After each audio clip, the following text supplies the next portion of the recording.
এজন্য কারে খুশি করো? সবার আগে এমন মানুষে খুশি করো যার দোয়া কবুল হওয়ার গ্যারান্টি আছে, ঠিক না? জিরানা নামক জায়গার ভিতরে নবী বসা, হঠাৎ করে নবী দেখেন একজন মহিলা লাঠিতে বর দিয়া কোমরটা বাঁকা হয়ে গেছে, নবীর দিকে আসতেছেন।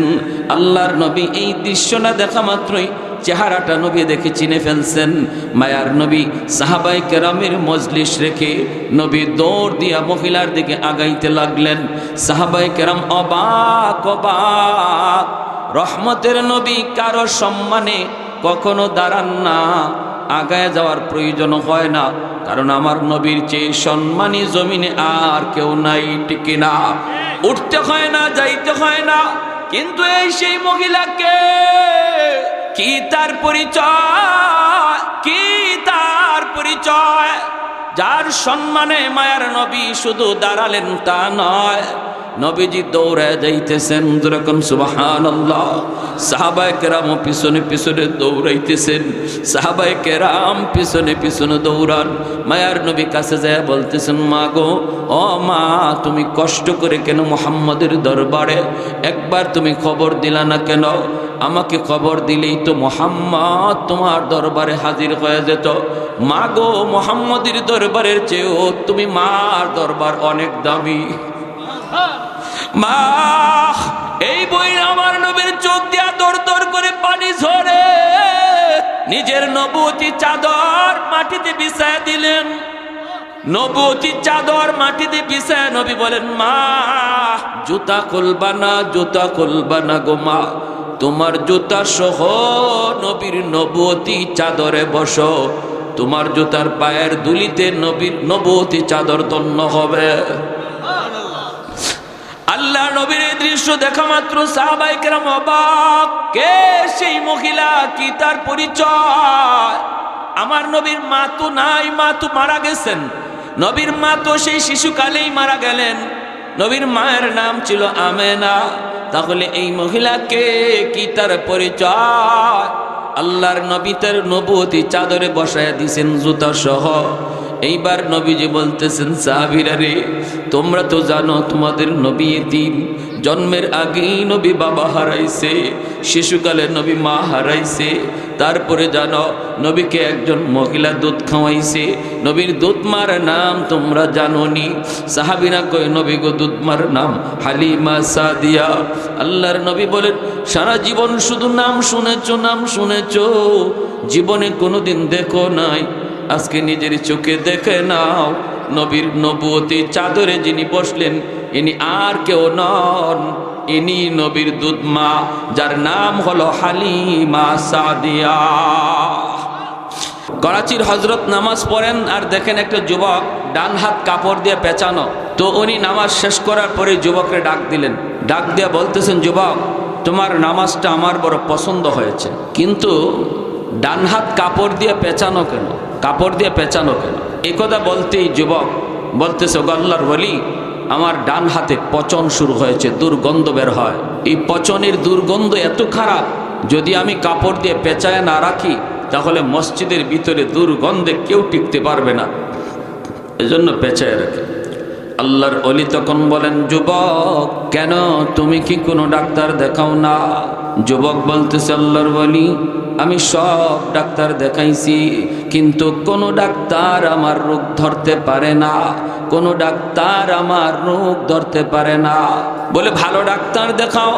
যুবক বলে, ভালো ডাক্তার শুধু না, ভারত পাকিস্তানের যত ভালো ভালো ডাক্তার, সব ডাক্তার দেখানো শেষ, কেউ রোগ ধরতে পারে না। অ্যান্টিবায়োটিক খাই, অ্যান্টিবায়োটিক দেওয়া হলো, কিন্তু আমার রোগ ভালো হয় না। আমি তো বুঝে গেছি কেন আমার রোগ ভালো হয় না। ডাক্তাররা আমার রোগ ধরতে না পারলেও আমি আমার রোগ ধরে ফেলেছি।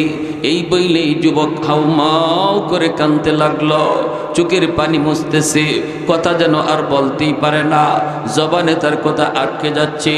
আর যুবক বলতেছে, ওগো আল্লাহর ওলি, আমার রোগটা কোথায়? আমি ধরে ফেলেছি, আমার রোগ হলো আসমানে, চিকিৎসা চলছে জমিনে, জীবনে কোনোদিন রোগ ভালো হবে না। আগুন লাগছে শেরপুর, পানি দেয় ফরিদপুর, জীবনে কোনোদিন আগুন নিভবে না। আমার রোগ হলো আসমানে, চিকিৎসা হইতেছে জমিনে, কোনোদিন রোগ ভালো হবে না। আল্লাহর ওলি বলেন, যুবক কান্না থামাও, কি হয়েছে তুমি বলো। যুবক তখন কান্দে আর কয়, আল্লাহর ওলি, আমি আমার মায়ের একমাত্র সন্তান, আমার কোনো আর ভাই নাই বোন নাই, আমি আমার মায়ের একমাত্র সন্তান, আমার মা। আমি দুনিয়াতে আসার কিছুদিন পরই আব্বা মারা গেলেন। তারপরে আমার মাকে আমার নানা নানি মামা মামি তারা আসছিল নিয়ে যাওয়ার জন্য, অন্যত্র বিয়ে দেবে, কিন্তু আমার মা যায় না। মা বলতেছে, আমি আর দ্বিতীয় বিয়ে বসবো না। আল্লাহ আমার একটা মানিক দিছে, আমি আমার সন্তানের চেহারা দেখে জীবন যৌবন কাটায় দিব, আমি আর কোথাও বিয়ে বসবো না, স্বামীর ঘরেই আমি থাকব। এই বইলা মা আমাকে লইয়া, আমাকে নিয়ে স্বপ্ন দেখা মা জীবন যৌবন কাটায় দিল। আমি স্কুলে ভর্তি হলাম, মা আমাকে স্কুলে লেখাপড়া করাইলেন, মানুষের বাড়িতে কাম কাজ কইরা, মানুষের কাছ থেকে দাঁড়াই না, মা এইভাবে আমার লেখাপড়া যোগাইতেছেন, খাতা কলমের ব্যবস্থা মা করতেছে। হাই স্কুলও গেলাম, সেখানেও মা আমাকে মানুষের বাড়িতেই কাম কইরা, আত্মীয় স্বজনের কাছ থেকে মাঝে মাঝে দাঁড়াই না, এইভাবে মা আমার লেখাপড়ার খরচ যোগাইতেছেন, মা লেখাপড়ার খরচ যোগাইতেছেন। বাইরা বন্ধুরা, একবার ওই যুবক বলতেছে, আমার একটা ঘটনা মনে পড়ে গেল। আল্লাহর ওলি মেট্রিক পরীক্ষা যখন দিব, আমি গেছি মেট্রিক পরীক্ষা দেব, ফর্ম ফিল আপ করার জন্য। স্যার বলতেছে 1200 টাকা লাগবে। আমি তখনই কেঁদে ফেললাম আর বললাম, স্যার আমার মনে হয় আর মেট্রিক পরীক্ষা দেওয়া হবে না, আর মেট্রিক পরীক্ষা দেওয়া হবে না। কেন বাবা, কেন? কই না, আমার মা মানুষের কাছ থেকে ধারাই না, মানুষের বাড়িতে কাম কইরা আমার কোনো রকম পড়ালেখার খরচটা মা যোগাইতেছে। স্যার 1200 টাকা মাকে আমি বলতে পারবো না, আমি জানি মা পারবে না, কষ্ট পাবে, অতএব আমার বুঝি আর পড়ালেখা হলো না। বাইরে বিশ্ব মা দিবস পত্রিকার বাস্তব ঘটনা বলতেছি, বাস্তব। ওই যুবক তার নাম ঠিকানা দেয় নাই, শুধু নিজের জীবনের কাহিনীটা বলছে।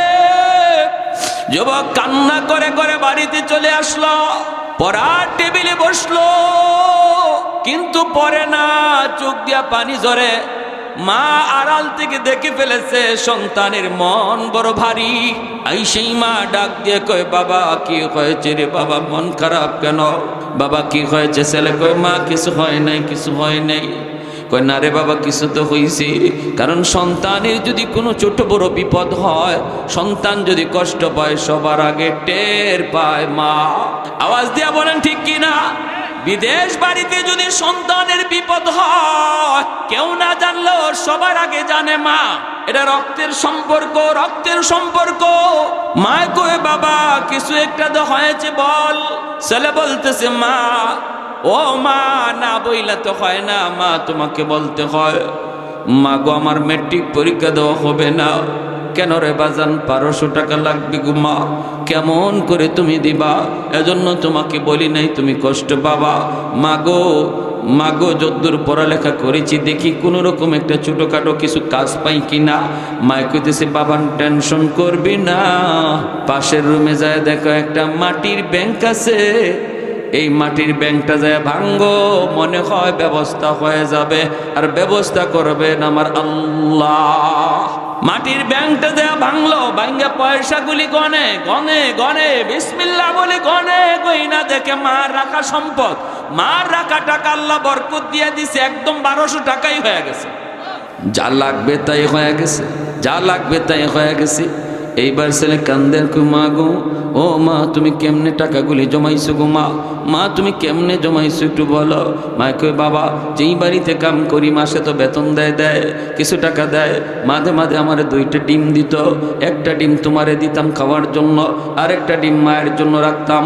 ছেলে বলে হ মা আমি তো একটা খাইছি আরেকটা তুমি খাইছো। মা চোখের পানি জড়ায় কই বাবা আমার বাটের ডিম আমি কোনোদিন খাই নাই, এই ডিমগুলি আমি জমায়ে রাখছি। আমি জানি একদিন আমার সন্তানের পরীক্ষায় বেশি টাকা লাগতে পারে, নিজের মায়ের রেখে নিজের মায়ের অংশের ডিম বেচে বিক্রি কইরা এই টাকাটাই আমি মাটির ব্যাংকে জমাইছি একদিন তোমার উপকারের জন্য। এই বইলা যুবক কান্দে, চোখের পানি জড়ায় জড়াইয়া, চোখের পানি জড়ায় জড়ায় যুবক কান্দে আর বলতেছে আল্লাহর বলি। এরপরে আমি মেট্রিক পরীক্ষা দিলাম, পরীক্ষায় আমি পাশ করলাম, কলেজে পড়লাম, ঢাকাতে চলে আসলাম, ঢাকা এসে ঢাকা ইউনিভার্সিটিতে ভর্তি হলাম, ভালো একটা স্টুডেন্ট আমি হলাম, পরীক্ষায় পাশ করলাম, চাকরি আমার হইল। এরপরে আমার এক স্যার, আমার এক টিচার আমাকে বলতেছে বাবা বাবা চাকরিটা দেওয়ার সময় স্যারে বলছে চাকরির ব্যবস্থা হবে, আমার মেয়েটাকে তুমি যদি বিয়ে করো, মেয়েটারে যদি বিয়ে করো। এইবার যুবক মায়ের কাছে যায় বলতেছে মা গো চাকরিও হবে আর বউ পাইবা। মা তুমি কি বলো? মা কই বাবা বড় লোকের মেয়ে ঘরে আনতে আমার বড় ভয় লাগে, কারণ বড় লোকের মেয়ে গরিবের ঘরে আইসা মানায় নেবে কিনা সন্দেহ। যুবক বলেন না গো মা না, টেনশন করো না, তার সাথে আমার কথা হয়েছে, মা গো মেয়েটা অনেক ভালো, তোমাকে মানবে। এই বইলা মাকে রাজি করাইছি।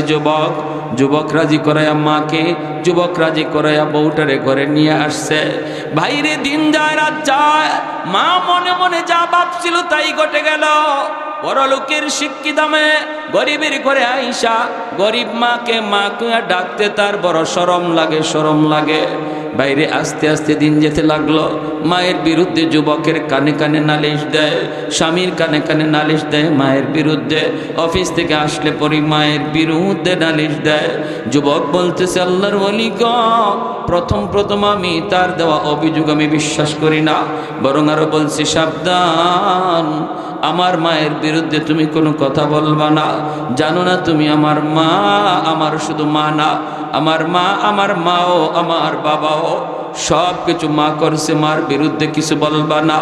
কিন্তু আল্লাহর ওয়ালি একদিন প্রতিদিন একই কথা আর কত শোনা যায়। আমি তো মহব্বত করে বিয়ে করেছি, আমি তো তারে ভালোবেসে বিয়ে করেছি, এজন্য তার প্রতি দুর্বল। মার রুমে টুইকা একদিন মারে বকাবকি করলাম, ধমক দিলাম, মারে তুমি কেন ওর সাথে খালি বাজাবাজি করো? মায় কয়ে বাবা বিশ্বাস কর আমি কোনো কথা কই না, আমি কোনো ঝগড়া করি না, মূলত তোর বউ আমাকে এখানে চায় না, তার কাছে ভালো লাগে না, খানা দিতে খানাটা আমারে দেয় কিন্তু মহব্বতের সাথে দেয় না। আমি চেহারা দেখে বুঝে ফেলি রে বাবা আমাকে দিল থেকে ভালোবাসে না। না রে মা না, তুমি মিথ্যা বলো, ঠিক বলে। এই বইলা ধমক দিয়াইছে। মা সারা রাত চোখের পানি জড়ায় জড়ায় কান্দে, আল্লাহ আমার সন্তান আজকে তার স্ত্রীকে বিশ্বাস করলো, আমি মাকে বিশ্বাস করলো না। মা চোখের পানি জড়ায় জড়ায় কান্দে। এইবার যুবক বলতেছে আল্লাহর বলি গো একদিন 2 দিন 3 দিন যায় বকাবকি করি, একদিন অফিস থেকে আসার পর এমনভাবে আমার মেজাজটা আমার স্ত্রী গরম করে দিল। এমনিতে অফিসে আমার মেজাজ গরম ছিল, বাড়িতে আসার পর আর মেজাজ গরম করে দিল। আমি মার রুমে ঢুইকা মারে বকাবকি কইরা মার গায়ে আমি হাত উঠায় ফেলছি, নাউজুবিল্লাহ। যেই মাত্র মার গায়ে হাত উঠাইছি মা চিল্লানি দিয়া কই বাবা তুই তোর স্ত্রীর কথায় আজ আমি মার গায়ে হাত উঠাই দিলি, একবারও তুই ভাবলি না আমার মার সে বাবার সে নিয়ে অন্যত্র বিয়ে দিবে, জীবন যৌবন সব আমি তোর মুখের দিকে তাকায় কাটায় দিলাম। আজ আমি বৃদ্ধা, গায়ে শক্তি নাই, মানুষের বাড়িতে কাপ কইরা কইরা তোর লেখাপড়ার খরচ জুগাইলা, যেই হাতটা দিয়ে তুই আমাকে মারলি এই হাতটা শুধু মায়ে চুমায়া চুমায়া বড় করছি। তোর এই হাতের মধ্যে আমি মার হাজারো চুমা লেগে আছে, চুমা। মানুষ সন্তানের হাতটাকে লোশন দিয়া দিয়া বড় লোকের ছেলে লোশন দিয়া দিয়া সেটাকে বড় করে, আর আমি তো গরিব, আমি তো লোশন পাই নাই, কিন্তু চুমায়া চুমায়া তোর হাতটা বড় করছি। আজকে এই হাত দিয়ে বুঝি তুই মারলি, হাত দিয়ে বুঝি তুই মারলি। ঠিক আছে, যা, আল্লাহ যেন তোর এই হাত ফসায় দেয়, যে হাত দিয়ে তুই আমারে মারছো এই হাত যেন আল্লাহ ফসায় দেয়, তুই যেন আমার জানাজার নামাজ পড়তে না পারো। দুইটা বদ্ধ করেছে। যুবক কান্দে আর কই গল্লার বলি, মা যেই মাত্র দুইটা বদ্ধ দিছে আমি টের পাইছি আমার পায়ের জমিন কাইপা উঠছে, জমিনটা কাইপা উঠছে। আমি তখনই বুঝছি আল্লাহর দরবারে মার বদ্ধ কবুল হয়ে গেছে, কবুল হয়ে গেছে। ভাইরে, ওই যুবক বলতেছে গল্লার অলি, বেশ কিছুদিন পর আমি অফিস থেকে খবর পাইলাম মা মারা গেছে। জানাজা পড়ার জন্য আমি রওনা দিলাম। মা যে কেমনে মারা গেছে এটা মা জানে, আর আল্লাহ জানে, আর কেউ জানে না। সন্তান যখন মারে কষ্ট দেয়, মা রাতের বেলা ঘুমায় না, এইদিকে ওইদিকে করট দেয়, চোখ দিয়া পানি জরা জরা বালিশটা ভিজায়, আর শুধু অশান্তি পায়। মারে অশান্তি দিয়া তুমি ঘুমাইবা। মায়ের নবী কয়, এই ঘুম যদি তোমার জীবনের শেষ ঘুম হয়, মরতে দেরি, জাহান্নামে যাইতে দেরি হবে না। মান আসবাহা মুতিআন লিল্লাহি ফি ওয়ালিদাইহি আসবাহা লাহু বাবান মাফতুহান মিনাল জান্নাহ ফাইন কানা ওয়াহিদান ফাওয়াহিদা ওয়া মান আসবাহা আসিয়ান লিল্লাহি ফি ওয়ালিদাইহি أصبح له بابان مفتوحان من النار فإن كان واحدا فواحدا قيل يا رسول الله وإن ظلما قال وإن ظلما وإن ظلما وإن ظلما নবী বলেন, সন্তান মনে রেখো, রাতের বেলা তুমি যদি বউ বাচ্চা নিয়ে ঘুমাও, এই অবস্থায় তোমার মা তোমার উপর খুশি, তোমার বাবা তোমার উপর খুশি, রাতের বেলা তোমার আব্বা তোমার উপর খুশি, মা তোমার উপর খুশি, তুমি ঘুমাইছ। সকাল হওয়া মাত্রই আল্লাহ পাক তোমার জন্য জান্নাতের দুইটা দরজা খুলে দেয়। ওয়ামান আসবাহা আসিয়ান লিল্লাহি ফি ওয়ালিদাইহি, আর যদি রাতের বেলা তুমি ঘুমাও, মার কলিজায় ব্যথা দিয়া, বাবার কলিজায় ব্যথা দিয়া, খুশি করো নাই মারে, খুশি করো নাই মার কলিজায় আঘাত। দিনে তুমি এমন একটা কথা কইছো, এমন একটা আচরণ করছো, যে আচরণে মা কষ্ট পায় রাত্রে ঘুমাইতে গেছে, বাবা আছে বাবারে নিয়ে ঘুমাইতে গেছে, স্বামী স্ত্রী ঘুমায়, দুজন বৃদ্ধ। এই অবস্থায় একজন আরেকজনের সান্ত্বনা দেয়, মা কান্দে আর বাবা সান্ত্বনা দেয়, কান্দো না, আর আমাদের হায়াত আর কয়দিন আছে, আমরা তো একদিন দুনিয়া থেকে চলে যাব। এখন তো তাদের এই জীবন, একটু কষ্ট পাইছো মন থেকে বাদ দিয়া দাও। এই বইলা স্বামী স্ত্রীরে সান্ত্বনা দেয়, স্ত্রী স্বামীরে সান্ত্বনা দেয়, রাতে ঘুমায়। আল্লাহর নবী কয়, রে যুবক, এই রাত যদি তোর মরণ হয়, তোর জীবনের নামাজ, রোজা, হজ, যাকাত, তসবিহ, তাহলিল, যত ইবাদত আছে, কোনো ইবাদতে জান্নাতে নিতে পারবে না। মরতে দেরি, জাহান্নামে যাইতে দেরি হবে না। নাউজুবিল্লাহ। তাহলে রাতের বেলা আমরা ঘুমাই, জানি না এই ঘুম জীবনের কার শেষ ঘুম, কারণ ঘুমটা হলো মরণের ভাই। আমরা ঘুমের দোয়াও পড়ি, আল্লাহুম্মা বিসমিকা আমুতু ওয়া আহইয়া, আল্লাহ তোমার নামে মরতেছি, তোমার নামে জিন্দা হব। অতএব আমি নিজে বলতেছি আমি মরতেছি, ঘুম না, আমি মরতেছি। এই কথাটা নিজের মুখে বলতেছি আমরা। আল্লাহ নবী শিখায়া দিছে, বলো আমি মরতেছি আল্লাহ তোমার নামে, জিন্দা হবে তোমার নামে। ঘুমন্ত ব্যক্তি আর মৃত ব্যক্তির ভিতরে তফাৎ নাই। ঘুমন্ত ব্যক্তির রূহটাও দেহ থেকে চলে যায়, মুর্দার রূহটা দেহ থেকে চলে যায়। এই অবস্থায় ঘুমন্ত ব্যক্তির রূহটা আল্লাহর হুকুমে যদি আবার ফেরত আয়, তবে লোকটা ঘুম থেকে জাগে, নতুবা আর জাগে না, জীবনের শেষ ঘুম হয়ে যায়। অতএব ভাইরা, বন্ধুরা করে শুনবা, যুবক মনে রাখো, ওই ঘুমের ঘরে যাওয়ার আগে তুমি খেয়াল রাখো, আজকের সারা দিনে কোনো আচরণে মারে কষ্ট দিছো কিনা, বাবারে কষ্ট দিছো কিনা। যদি কোনো আচরণে কষ্ট পায় থাকে, আল্লাহর দোহাই, আল্লাহর দোহাই, মার কাছে যায় একটু বও, একটু খুশ গল্প করো, কথায় কথায় বলো, আম্মা গো কষ্টটা পাই, কথাটা শুই না তুমি কষ্ট পাইছো, মা তুমি মাফ করে দিও, আব্বা তুমি আমার কথায় কষ্ট পাইছো, এখন ঘুমাইতে যাই, আব্বা তুমি মাফ করে দিও, মাফ করে দিও। এই কথা বইলে যদি তুমি তাদেরকে একটু খুশি কইরা ঘুমাও, তারারে যদি মন থেকে খুশি করায় নিতে পারো যুবক, কেউ জানে না এই ঘুম তোমার জীবনের শেষ ঘুম কিনা। আল্লাহর নবী কয় সকাল হওয়া মাত্রই তুমি যদি জীবিত অবস্থায়ও তুমি সকাল হয়, সকাল হইতে আল্লাহ জান্নাতের 2টা দরজা তোমার জন্য খুলে দেয়। ভাইরা বন্ধুরা, ওই যুবক কয় আমি আওয়াজ পাইলাম মা মারা গেল, খবর পাওয়া মাত্রই আমি দ্রুত বাড়িতে আসতে চাইলাম, কিন্তু রাস্তাঘাটে এত সমস্যা এত সমস্যা। মায় 2টা বদ্দুয়া দিছিল, একটা হলো তুই যেন আমার জানাজার নামাজ পড়তে না পারো।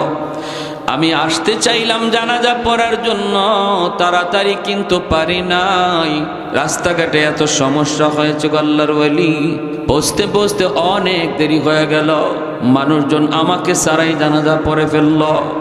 আমি আসা মাত্র এলাকার মানুষেরা কয় বাবা অনেক দেরি হয়ে গেছে, মানুষে আর অপেক্ষা করে না, জানাজা পড়ে ফেলছি।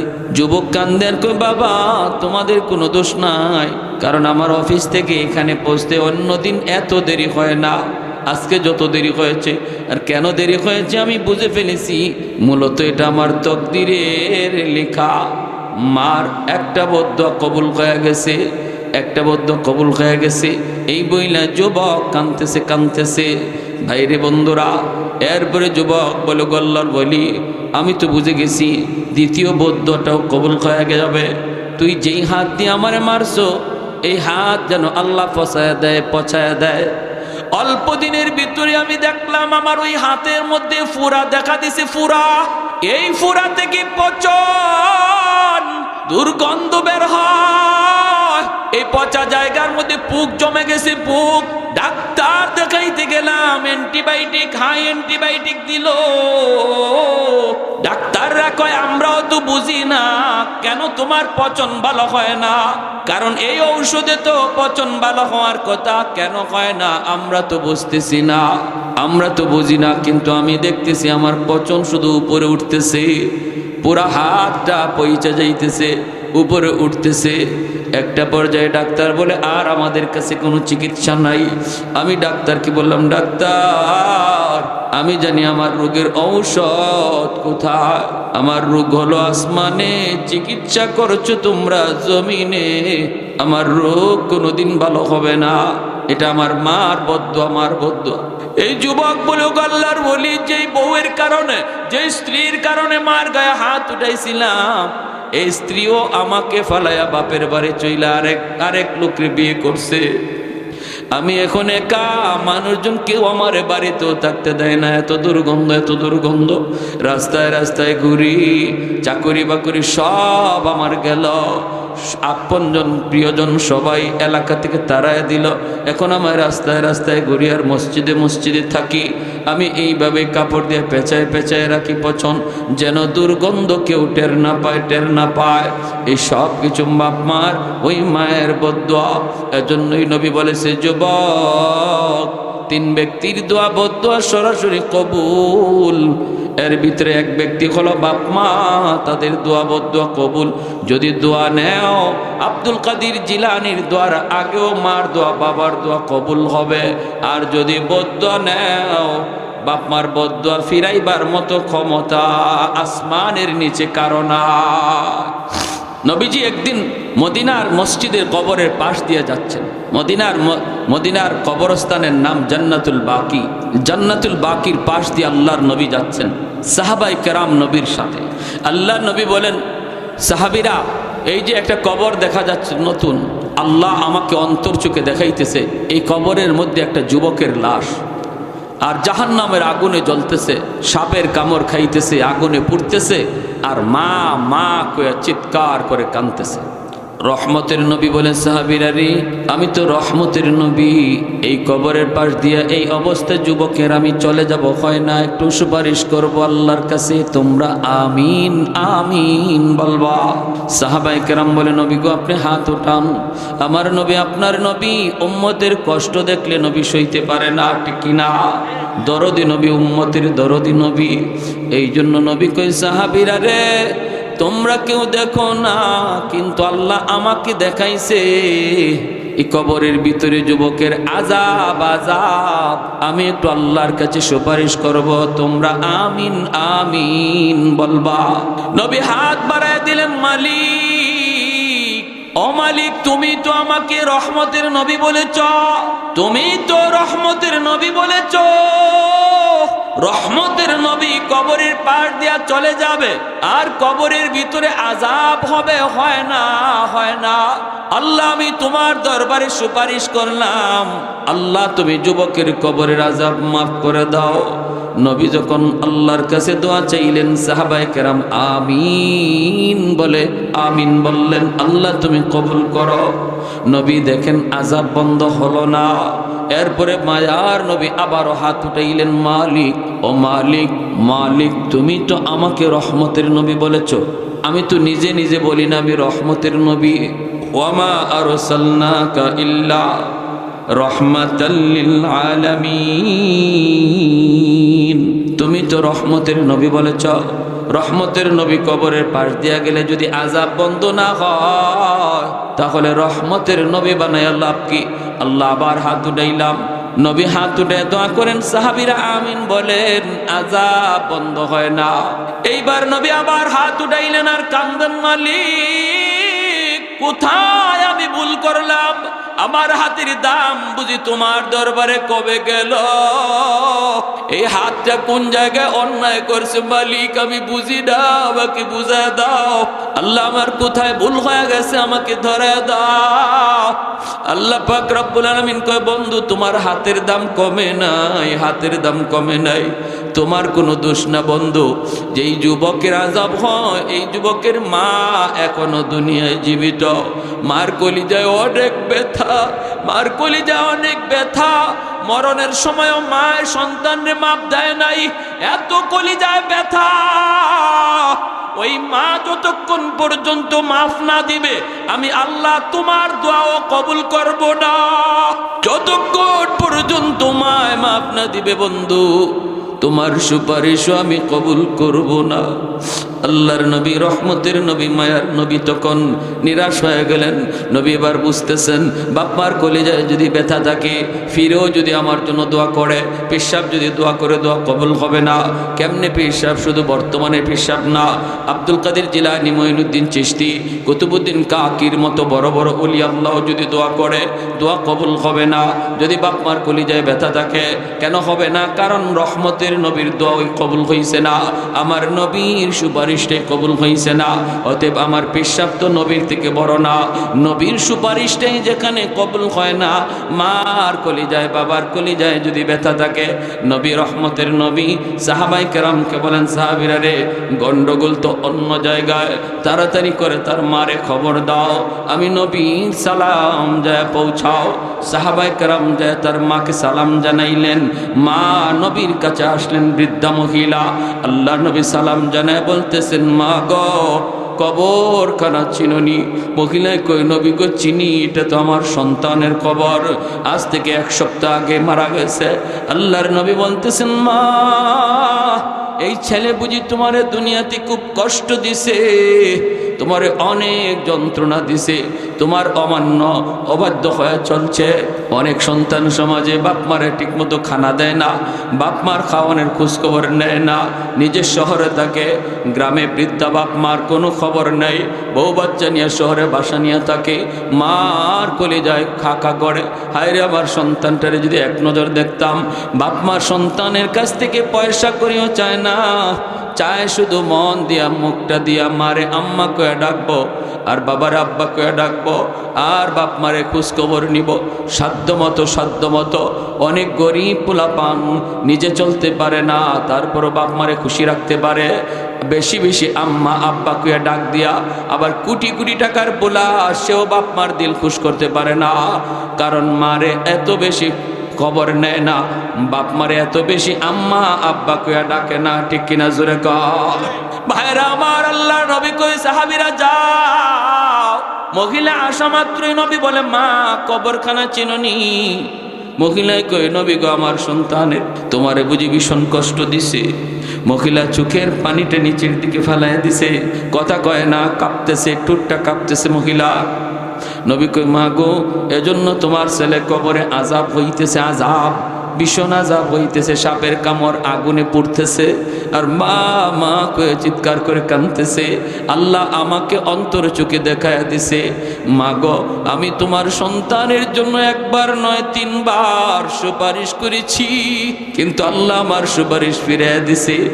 সাফ সাফ আল্লাহ জানায় দিছে, তুমি যদি তারে মাফ না করো আল্লাহ তারে মাফ দিবে না। মাগো আমি নবী তোমার কাছে সুপারিশ করি, দয়া করে ছেলেটারে মাফ করে দাও। তুমি মাফ না দিলে আযাব বন্ধ হবে না। মহিলা মাথা নিচের দিকে দেওয়া, জবাব দেয় না, কথা কয় না, আল্লাহ নবীর কোনো জবাব দেয় না। এইবার মহিলা মাথাটা উপরে উঠাইছে, চোখ থেকে পানি ঝরতেছে আর বলতেছে, নবী গো আমি এরে মাফ করবো না, আমি মাফ করবো না, মাফ করবো না। কারণ নবী গো আমার পিঠে এখনো মাইরের দাগ আছে, আমার পিঠে দাঁড় এখনো মাইরের দাগ, মাইরের দাগ, এখনো আঘাতের দাগ। যদি দেখতে চান নবী গো আমি দেখাইতে পারবো। এই মহিলা হাউমাউ করে কান্না শুরু করলো। আল্লাহ নবীর চোখ থেকে দর দর করে পানি পড়ে, নবী কান্দেন আর বলেন, হায় রে সন্তান, হায় রে সন্তান। সন্তান বুঝি এমন হয় যেই সন্তানকে এত আদর কইরা, এত মায়া কইরা লালন পালন করলো মা, সারাটা রাত বুকের উপর রাইকা ঘুমাইলো, বিছা বিছানায় নিজে শুইল, সন্তানকে বুকে রাখলো। এই মার গায়ে বুঝি সন্তান হাত উঠে দিল, মায়ার নবীও কান্দেন। এইবার নবী বুঝতেছেন মহিলার দিল শক্ত হয়ে গেছে, দিল নরম করা যাবে না। নবী এবার আর চিন্তায় পড়ে গেলেন, তাহলে কিভাবে আযাব বন্ধ করা যায়? আমি তো এই অবস্থায় যাইতে পারি না, আমি তো পারি না, কারণ সে তো আমার উম্মত। আসরের মাঠে যদি কই, নবী গো আপনি আমার এই অবস্থা দেখা কেমনে চলে গেলেন গো নবী?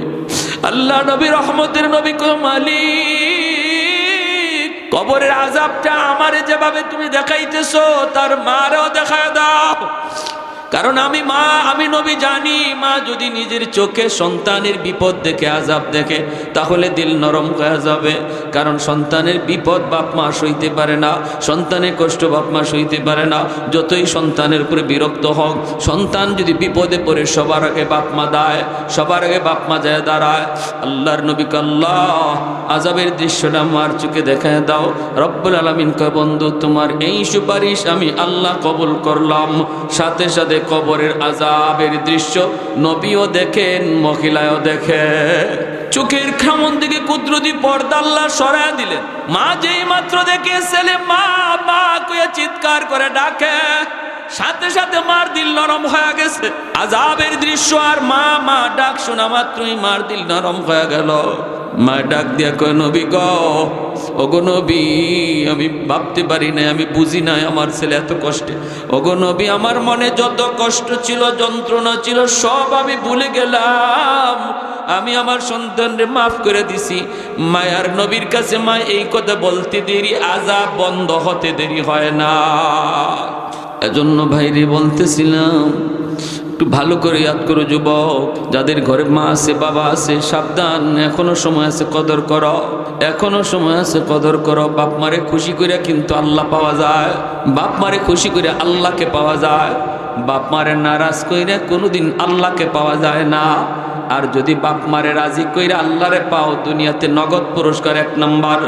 আল্লাহ পাক তাফসীরে কিতাবে লিখেন, 1 নম্বর ফায়দা হলো বাপ মার দোয়া যদি থাকে, বাপ মা যদি সন্তানের উপর খুশি থাকে, 1 নম্বরে আল্লাহ এই সন্তানের দুনিয়াতে হায়াত আল্লাহ বাড়ায় দেয়, হায়াতের মধ্যে আল্লাহ বরকত দেয়। বিপদ আসবে আল্লাহ বিপদ কাইটা দেয়, অ্যাক্সিডেন্ট হওয়ার কথা আল্লাহ বাঁচায় দেয়, ঠাটা পড়ার কথা আল্লাহ কাইটা দেয়। এইভাবে আল্লাহ পাক হায়াতের ভিতরে বরকত আল্লাহ বাড়ায় দেয় যদি পিছনে বাপ মার দোয়া থাকে। 2 নম্বর ফায়দা হলো, বাপ মা যদি তোমার পিছনে দোয়া থাকে, তাহলে আল্লাহ দ্বিতীয় পর্যায়ে তোমার রিজিক আল্লাহ বাড়ায় দেয়। ব্যবসা তুমি দিছো ছোট, বরকত দিয়া দিবে আল্লাহ বড়। চাকরি তোমার অল্পতে প্রমোশন হবে, লেখাপড়া করতেছ, ভালো রেজাল্ট হয়ে যাবে।